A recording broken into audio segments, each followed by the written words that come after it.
میرے وطن کی سیاست کا حال مت پوچھو، گھری ہوئی ہے طوائف تماش بینوں میں۔ آغا شورش کاشمیری کا یہ شعرانہ تبصرہ اس وقت کا ہے جب سیاست سر بازار میر اقسم کا منظر پیش کر رہی تھی۔ پھر یوں ہوا کہ تماشا دیکھنے اور تالیاں پیٹنے والے اس رقاصہ جلوہ فروش کے جلوے میں اس بازار کے زینے تک جا پہنچے جہاں پاپوش سے پہلے پوشاک اور اس سے پہلے عزت اتر جاتی ہے۔ ایسے میں اگر آج آغا صاحب زندہ ہوتے تو اپنے کہے کو کافی نہ پاتے اور پکار اٹھتے، کچھ اور چاہیے وسعت میرے بیاں کے لیے۔ انتخابات کو اگر سیاست کا موسم برسات کہا جائے تو غلط نہ ہوگا کہ برساتی مینڈکوں یا موسمی سیاستدانوں کے دم قدم سے ڈیروں اور بیٹھکوں کی رونقیں بڑھ جاتی ہیں۔ خوشی غمی کی محفلیں اور مجلسیں ان سیاستدانوں کے نشانے پر ہوتی ہیں کہ ووٹر ہی بڑی چیز ہے جہانے تگ و دو میں۔ سیاسی والدگی یا بالغ نظری موضوع سے خارج ہے کہ سردست انتخابی سیاست میں پیش آنے والے دلچسپ و عجیب ہی نہیں عبرتناک واقعات کا بیان بھی مقصود ہے۔ ماضی قریب بعید کے انتخابی قصائد کا قصد کرنے سے پہلے قیام پاکستان سے قبل کی سیاست کا ورق الٹتے ہیں۔ واقعہ یہ ہے کہ برطانوی ہند میں 1937 کے صوبائی انتخابات کے بعد جو نقشہ تشکیل پایا اس میں متحدہ پنجاب کی حکمرانی یونینسٹ پارٹی کے حصے میں آئی اور صوبائی پریمیئر یعنی وزیر اعلیٰ کا تاج سردار سکندر حیات کے سر سجا۔ سکندر حیات متحدہ پنجاب کے پریمیئر بنے تو انہوں نے چاہا کہ کسی نہ کسی طرح مولوی غلام محی الدین قصوری ایڈوکیٹ کو بھی اس صوبائی الیکشن میں ممبر چن لیا جائے۔ مولوی صاحب بڑے پائے کے مقرر اور قومی خدمات میں پیش ہونے کے باوجود ووٹ مانگنے کے فن سے ناآشنا تھے۔ اب جب سردار سکندر حیات طے کر چکے کہ غلام محی الدین قصوری کو رکن قومی اسمبلی منتخب کرانا ہے تو انہوں نے اپنے پروگرام کو شطرنج کی دو آسان چالوں کی طرح اس طور ترتیب دیا کہ ان کے دام فریب میں آنے والوں کو خبر تک نہ ہوئی کہ انہیں شہمات ہو گئی ہے۔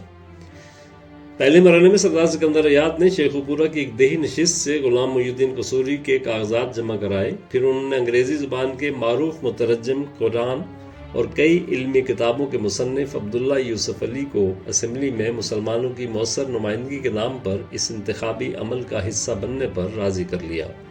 اس کے بعد سکندر حیات نے علاقے کے ایک بااثر زمیندار کو بھی کاغذات جمع کرانے پر آمادہ کیا۔ جب ایک ہی نشست پر سردار سکندر حیات کی حسب منشا تینوں امیدواروں نے کاغذات جمع کرا دیے تو دوسری چال کے طور پر سکندر حیات زمیندار کے پاس جا پہنچے اور اسے یہ کہہ کر انتخابی مارکے سے دستبردار کرا دیا کہ تمہاری خوش نصیبی ہے کہ علامہ عبداللہ یوسف علی جیسی عالمی شہرت کے حامل علمی شخصیت آپ کے علاقے سے الیکشن لڑ رہے ہیں۔ اگر یہ یہاں سے ہار گئے تو آپ کے علاقے کے معززین کی بہت سبکی ہوگی۔ سردار سکندر حیات یہاں سے فارغ ہوئے تو علامہ عبداللہ یوسف علی کے پاس آئے اور انہیں بتایا کہ ہماری تو بڑی خواہش تھی کہ آپ جیسا لائق آدمی اسمبلی میں پہنچتا، لیکن آپ کے مقابلے میں علاقے کا یہ جو بڑا زمیندار آ گیا ہے اس کو ہرانا بہت مشکل ہے۔ ہمیں خدشہ ہے کہ آپ ہار جائیں گے، اس سے آپ ہی نہیں بلکہ آپ کے علمی وقار کو بھی دھچکا لگے گا، لہٰذا ہمارا خیال ہے کہ آپ اپنا نام واپس لے لیں۔ چنانچہ علامہ عبداللہ یوسف علی عزت بچانے کے خیال سے اپنا نام واپس لینے پر راضی ہو گئے۔ جب اس انتخابی مارکے کے 3 امیدواروں میں سے 2 نے اپنے کاغذات واپس لے لیے تو نتیجتاً مولوی غلام محی الدین قصوری ایڈوکیٹ بلا مقابلہ ممبر منتخب ہو گئے۔ کہنے والے نے درست کہا ہے، مصلحت آمیز ہوتے ہیں سیاست کے قدم، تو نہ سمجھے گا سیاست تو ابھی نادان ہے۔ آگے بڑھنے سے پہلے یہ بات سمجھ لیں کہ یونینسٹ پارٹی ابن الوقت قسم کے افراد کا ٹولہ تھا اور اس ٹولے کا سرخیر سردار سکندر حیات جیسا کائیاں سیاستدان تھا جس کے کارناموں کی ایک جھلک آپ ابھی ملاحظہ کر چکے ہیں۔ جب اس گروہ نے پاکستان کا قیام نوشتہ دیوار جانا تو گروہ در گروہ مسلم لیگ میں شامل ہونے لگا۔ اس صورتحال کو دیکھتے ہوئے مسلم لیگ کے بعض سنجیدہ فکر افراد میں یہ تشویش پیدا ہو گئی کہ کہیں اتنی بڑی تعداد میں جاگیرداروں کی مسلم لیگ میں شمولیت سے مسلم لیگ زمیندارہ لیگ نہ بن جائے۔ کہتے ہیں کہ سیاست کے سینے میں دل نہیں ہوتا، گمان ہے کہ دماغ بھی نہیں ہوتا، ورنہ سیاسی تاریخ اتنی عبرتناک نہ ہوتی۔ پاکستانی سیاست کے 2 رخ قابل ذکر ہیں، اول موروثیت و اقربا پروری اور دوم اقربا دشمنی۔ یہ اسی کا شاخسانہ ہے کہ کہیں قریبی رشتہ دار پہلو بپہلو انتخابی مارکے میں اترتے ہیں تو کہیں سگا خون اپنوں کے خلاف میدان سیاست میں تلوار سونتے کھڑا ہے۔ اقربا پروری میں جدید جمہوریتوں کا رجحان پرانی سیاست گری کے خار اور عوام کے میر و سلطان سے بیزار ہونے کا نتیجہ تھا، مگر ہوا یوں کہ جمہوریت کے نام پر میدان سیاست میں اترنے والی پارٹیاں موروثیت کی دلدل میں اترتی گئیں۔ خاص طور پر مسلم لیگ کے پاکستان کے تناظر میں اگر دیکھیں تو 1980 کی دہائی میں سابق وزیر اعظم محمد خان جونیجو کے بعد ان کے بیٹے اسد جونیجو اس پارٹی کے وارث قرار پائے۔ جونیجو لیگ کی کوکھ سے نواز لیگ نے جنم لیا، اور جب نواز شریف وزیر اعظم بنے تو پنجاب کا کنٹرول برقرار رکھنے کے لیے نگاہ انتخاب اگر کسی پر پڑی تو وہ بھائی شہباز شریف تھے، اور جب ماضی قریب میں عدالتی نااہلی کا سامنا کرنا پڑا تو پارٹی کی سربراہی اپنے اسی بااعتماد بھائی کے سپرد کر دی۔ حالات نے کسی قدر کروٹ لی تو شہباز شریف کے بیٹے حمزہ شہباز پنجاب کے وزیر اعلیٰ، جبکہ نواز شریف کی دختر نیک اختر مسلم لیگ کی چیف آرگنائزر بنا دی گئیں۔ اب مسلم لیگ نے الیکشن 2024 میں حصہ لینے کے لیے جن امیدواروں کو اہل جانا، ان میں ایک قابل ذکر تعداد باپ بیٹا، بھائی بھائی، چچا بھتیجا، حتیٰ کہ میاں بیوی جیسے قریبی رشتوں پر مشتمل ہے۔ اس صورتحال کی ایک جھلک ملاحظہ فرمائیں۔ میاں نواز شریف، ان کی سیاسی وارث بیٹی مریم نواز قومی اسمبلی کا الیکشن لڑ رہے ہیں، پھر نواز شریف کے بھائی شہباز شریف اور ان کے صاحبزادے حمزہ شہباز بھی قومی اسمبلی کی نشست کے لیے انتخابی میدان میں ہیں۔ ڈیرہ غازی خان سے سابق وزیر اویس لغاری، جب ان کے بیٹے عمار لغاری کو راجن پور سے قومی اسمبلی کا ٹکٹ ملا ہے۔ لاہور سے سابق وفاقی وزیر خواجہ سعد رفیق قومی اسمبلی اور ان کے بھائی سلمان رفیق صوبائی اسمبلی کا الیکشن لڑ رہے ہیں۔ مظفر گڑھ سے سابق وزیر سید باسط بخاری اور ان کی صاحبزادی سیدہ شہر بانو بخاری کو ٹکٹ دیا گیا ہے۔ وہاڑی سے بیگم تیمینہ دولتانہ اور ان کے بیٹے عرفان عقیل دولتانہ کو ٹکٹ جاری کیا گیا ہے۔ اسی طرح شیخوپورہ سے سابق وفاقی وزیر میاں جاوید لطیف قومی اسمبلی، جبکہ ان کے بھائی میاں امجد لطیف صوبائی اسمبلی کا الیکشن لڑیں گے۔ راجن پور سے سابق ڈپٹی اسپیکر دوست محمد مزاری کو صوبائی اور ان کے چچا ریاض مزاری کو قومی اسمبلی کا ٹکٹ جاری کیا گیا ہے۔ اسی طرح فیصل آباد سے رانا ثناء اللہ خان کو قومی اسمبلی اور ان کے داماد رانا احمد شہریار کو صوبائی ٹکٹ جاری کیا گیا ہے۔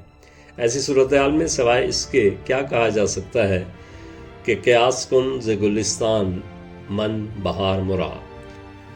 جمہوریت کے لیے تمام تر قربانیوں کے باوجود پاکستان پیپلز پارٹی موروثی سیاست کی مثال ہے، جس کے بانی ذوالفقار علی بھٹو کے بعد ان کی جانشینی ان کی صاحبزادی بے نظیر بھٹو کے حصے میں آئی، اور جب وہ بھی نہ رہیں تو پی پی کے راج سنگھاسن پر بھٹو کے داماد آصف زرداری اس شان سے جلوہ افروز ہوئے کہ 2008 میں بننے والی حکومت میں وہ ایسے صدر مملکت تھے کہ انہوں نے فضل الہی چودھری کے دامن پر لگا افسر بیکار کا داغ دھو دیا۔ یوں پارلیمانی نظام کے ہوتے ہوئے بھی ملکی معاملات امن ایوان صدر سے چلتے رہے۔ آصف زرداری نے اپنی زندگی میں ہی بلاول بھٹو کو نہ صرف پارٹی کا چیئرمین بنا دیا، بلکہ عمران حکومت کی رخصتی پر برسر اقتدار آنے والی اتحادی حکومت میں انہیں وزارت خارجہ جیسے اہم عہدے پر بھی تعینات کرا دیا۔ اب ایسے وقت میں جب بلاول بھٹو زور و شور سے انتخابی مہم چلا رہے ہیں تو گاہے ان کی چھوٹی صاحبزادی آصفہ بھٹو بھی اس مہم میں نظر آ جاتی ہیں۔ جمعیت علماء اسلام فے کی بات کی جائے تو نام ہی سے ظاہر ہے کہ یہ دین پسند جماعت ہے، مگر اس حقیقت کے باوجود کہ موروثیت کو اسلام میں اچھی نظر سے نہیں دیکھا گیا، اس جماعت کے سربراہ کا گھرانہ اس باب میں ہمہ خانہ آفتابست کا منظر پیش کر رہا ہے۔ مولانا نے اپنے آبائی علاقے ڈیرہ اسماعیل خان اور بلوچستان کے علاقے پشین سے کاغذات نامزدگی جمع کرائے ہیں۔ ان کے دو بھائی مولانا عبید الرحمان اور مولانا لطف الرحمان ڈیرہ اسماعیل خان سے، جبکہ مولانا فضل الرحمان کے دو فرزند اسد محمود نے ٹانک، جبکہ مولانا اسجد نے لکی مروت سے کاغذات نامزدگی جمع کرائے ہیں۔ مولانا فضل الرحمان نے خواتین کی مخصوص نشستوں پر اپنی خواہر نسبتی شاہدہ اختر علی کو قومی اسمبلی، جبکہ ریحانہ اسماعیل کو صوبائی اسمبلی کے لیے ٹکٹ جاری کرایا ہے۔ اس صورتحال پر غالب کے کہے پر اکتفا کیا جا سکتا ہے کہ ناطقہ سربا گریباں ہیں، اسے کیا کہیے۔ بات مولانا فضل الرحمان تک محدود نہیں کہ خیبر پختونخوا میں اور کئی سیاستدان ہیں جنہیں پارٹی کے خاطر ڈنڈے کھانے کے لیے ورکرز، جبکہ ٹکٹوں کی تقسیم کے وقت اپنے پیارے یاد آ جاتے ہیں۔ مثلا اکرم خان درانی، پرویز خٹک، اسد قیصر، امیر مقام نے اپنے بچوں، بھائیوں اور قریبی رشتہ داروں کو ٹکٹوں سے نوازا اور کارکنوں کو نظر انداز کر دیا۔ جے یو آئی کے رہنما اور سابق وزیر اعلیٰ اکرم خان درانی قومی اور صوبائی اسمبلی سے الیکشن میں حصہ لے رہے ہیں۔ ان کے دو صاحبزادے سابق ڈپٹی اسپیکر زاہد اکرم درانی اور زہیب درانی کو ٹکٹ جاری کیے گئے ہیں۔ سابق وفاقی وزیر پرویز خٹک خود قومی اسمبلی سمیت دو صوبائی نشستوں کے لیے کاغذات نامزدگی جمع کرا چکے ہیں، جبکہ ان کے بیٹے ابراہیم خٹک اور اسماعیل خٹک نوشہرہ سے الیکشن میں حصہ لے رہے ہیں۔ اسی طرح ان کے داماد عمران خٹک بھی قومی اسمبلی کے امیدوار ہیں۔ سابق وزیر اعلیٰ ارباب جہانگیر مرحوم کے فرزند سابق وفاقی وزیر ارباب عالمگیر اور ان کی اہلیہ عاصمہ عالمگیر دونوں الیکشن میں حصہ لے رہے ہیں۔ ارباب عالمگیر نے قومی اسمبلی کی نشست پر پشاور سے کاغذات جمع کرائے، جبکہ پیپلز پارٹی نے عاصمہ عالمگیر کو قومی اسمبلی میں خواتین کی نشست پر ٹکٹ جاری کیا ہے۔ ارباب خاندان سے ارباب زرق خان بھی صوبائی اسمبلی کی نشست پر کاغذات نامزدگی جمع کرا چکے ہیں۔ خاندانی سیاست کی مخالف جماعت پاکستان تحریک انصاف کے رہنما علی امین گنڈاپور نے بھی اپنوں ہی میں ٹکٹ تقسیم کیے ہیں۔ ان کے بھائی فیصل امین الیکشن میں حصہ لے رہے ہیں، جبکہ ان کے بھائی عمر امین ڈیرہ سٹی کے میئر بھی ہیں۔ مسلم لیگ نون کے امیر مقام خود قومی اور صوبائی اسمبلی کے لیے کاغذات جمع کرا چکے ہیں، جبکہ ان کے بھائی ڈاکٹر عباد اور بیٹے نیاز احمد خان نے بھی شانگلہ سے کاغذات نامزدگی جمع کرائے ہیں۔ اسی طرح سابق وزیر داخلہ قومی وطن پارٹی کے سربراہ آفتاب شیرپا اور ان کے بیٹے چارسدہ سے الیکشن میں حصہ لے رہے ہیں۔ سابق قومی اسمبلی اسپیکر اسد قیصر قومی اور ان کے بھائی عاقب صوبائی اسمبلی کے نشست پر حصہ لینے کے لیے میدان میں ہیں۔ اسد قیصر کے بھائی کا ذکر اس سے پہلے بھی آ چکا ہے۔ سچی بات یہ ہے کہ عہد جدید میں موروثی سیاست کے حوالے سے ان بیان کردہ چند گھرانوں کا تذکرہ تو دیکھ کے چند چاولوں جیسا ہے، ورنہ پاکستان میں الیکٹیبلز کی راہ سے در آنے والے موروثیت کا رنگ پاکستانی سیاست پر خاصا چوکھا چڑھا ہے۔ اس کی مثال شاید ہی دنیا میں کہیں اور ہوگی۔ موروثی سیاست الیکٹیبلز کے قدم سے آگے بڑھی تو اسے ان حلقوں نے بھی قبول کر لیا جو خالصتاً نظریاتی سیاست کے علمبردار یا کاروباری ذہنیت کے حامل تھے۔ اس کی مثال نواز شریف اور بھٹو خاندان کے علاوہ مولانا فضل الرحمان کی ذات میں بھی دیکھی جا سکتی ہے۔ یہاں ایک ضمنی سوال پیدا ہوتا ہے کہ الیکٹیبلز آخر ہوتے کون ہیں؟ الیکٹیبلز کی اصطلاح ان افراد یا خاندانوں کے لیے استعمال ہوتی ہے جو ذاتی زور اور دبدبے کی بنیاد پر اپنے علاقے میں حکومت کرتے ہیں۔ نتیجتاً ان کا ووٹ بینک کسی سیاسی جماعت کا محتاج نہیں ہوتا۔ ہندوستان میں برطانوی دور حکومت میں ایسے باثر افراد یا خاندانوں کو تاج برطانیہ کی حمایت کے بدلے زرعی زمینیں، وظائف اور القابات سے نوازا گیا اور ساتھ ہی نمبرداری اور ذیلداری نظام قائم کیا گیا، جس کے ذریعے اس طبقے کا مقامی سیاست میں کردار اہم ہو گیا۔ سرکار برطانیہ نے اپنی رعایا سے انہیں ان لوگوں کے ذریعے اطاعت کرائی۔ اس نظام کے مؤثر ہونے کی وجہ سے ہی بہت سی جگہوں پر ان باثر افراد کو مجسٹریسی کے اختیارات بھی دیے گئے، ان کے خاندانوں پر سرکاری ملازمتوں کے دروازے کھولے گئے اور یوں یہ طبقہ وفادار مسلمان کہلایا۔ یوں پاکستان کے طول و عرض میں ہر جگہ الیکٹیبلز موجود ہیں، مگر اس کی ایک جھلک دیکھنی ہو تو سردار جعفر خان لغاری اس کی اچھی مثال ہیں۔ آپ پہلے تو جنرل ضیاء الحق کے مجلس شورا کے رکن نامزد ہوئے، پھر پیپلز پارٹی میں آئے، پھر قاف لیگ کو پیارے ہوئے، پھر مسلم لیگ نون کے ہمسفر بنے اور پھر پاکستان تحریک انصاف کا مزہ چکھا اور ان میں سے ہر پارٹی میں رہتے ہوئے کامیابی سمیٹتے رہے۔ ایسا اس لیے ممکن ہو سکا کیونکہ ووٹ کسی پارٹی کا نہیں بلکہ ان کا اپنا تھا۔